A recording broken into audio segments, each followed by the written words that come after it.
Hello नमस्कार, मी मीनाक्षी। आज आपण चविष्ट हेल्दी व फास्ट वजन कमी करण्यासाठी सूप रेसिपी बनवणार आहे। तर इथे बघा मी दुधी घेतलेला आहे, थोडा टोमॅटो, कांदा आणि फोडणीसाठी इथे आपण लसूण घेतलेला आहे आणि थोडंसं इथे हे घेतलेलं आहे, गाजर घेतले आणि बीट घेतलेले। आणि हे काय असं मोजून नाही घ्यायचं, एवढं असं सगळं प्रमाणातच घ्यायचं की आपल्याला किती पाहिजे ते। हे सगळं कापून नाही घ्यायचं बारीक आणि स्वच्छ धुवून कुकरला ना आपण 2-3 शिट्ट्या लावून घ्यायच्या। ह्याच्या मस्त लागते सूप। तुम्ही वेगवेगळ्या भाज्यांचं बनवू शकता, पण गाजर, बीट आणि टोमॅटो हे रोजच्या सूपमध्ये पाहिजे। मग हे तुम्ही दुधीच्या ऐवजी कोबी, मटर, मशरूम आणि वेगवेगळ्या अशा भाज्या टाकून पण तुम्ही बनवू शकता। मी पण वेगवेगळ्याच असं संध्याकाळचं बनवते।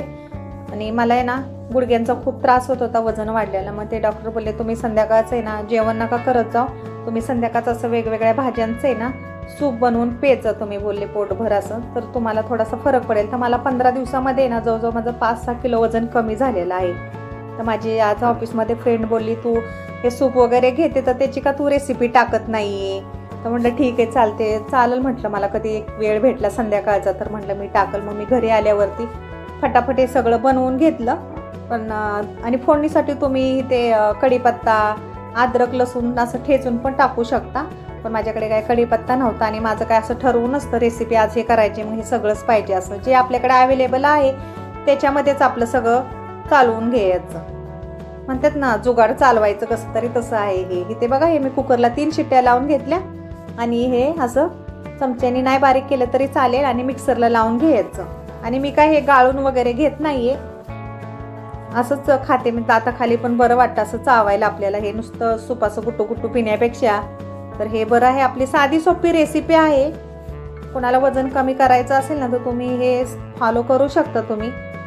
मला 15 दिवसामध्येच ह्याचा फायदा झालेला आहे, वजन कमी झालं।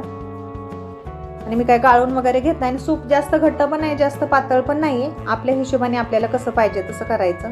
इथे तूप टाकून घेतले, तेलाऐवजी ना तुम्ही तूप टाका म्हणजे आपलं सूप पण थोडंसं टेस्टी होतं। जिरी, मोहरी जिथं मी फोडणी देऊन घेतले आणि थोडासा लसूण टाकून घेतलेला ह्याच्यात। तुम्ही असं टेचून अद्रक टाकू शकता, कढीपत्ता टाकू शकता, ते पण खूप चांगलं आहे।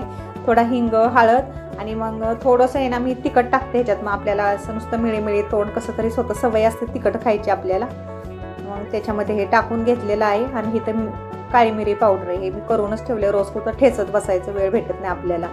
आणि हे सूप आहे ना तुम्ही रोज बनवा, 15 दिवस, 6 दिवस, 8 दिवस तुम्ही ट्राय करा, तुम्हाला किती फरक पडतोय ते बघा। मला तर फरक पडलेला आहे म्हणून मी तुम्हाला हे रेसिपी बनवून दाखवले की मी हे असं संध्याकाळचं रोज रात्री सूप बनवते आणि खूप छान लागतं खायला हे। आणि मी काय हे गाळत वगैरे नाहीये। आणि तुम्ही वेगवेगळ्या प्रकारचं सूप बनवू शकता, हे ते प्रत्येक वेळेस मशरूम हे ते असं वेगवेगळ्या प्रकारचं। कसं वाटली तुम्हाला माझी रेसिपी? आवडल्यास लाईक करा, शेअर करा, सबस्क्राईब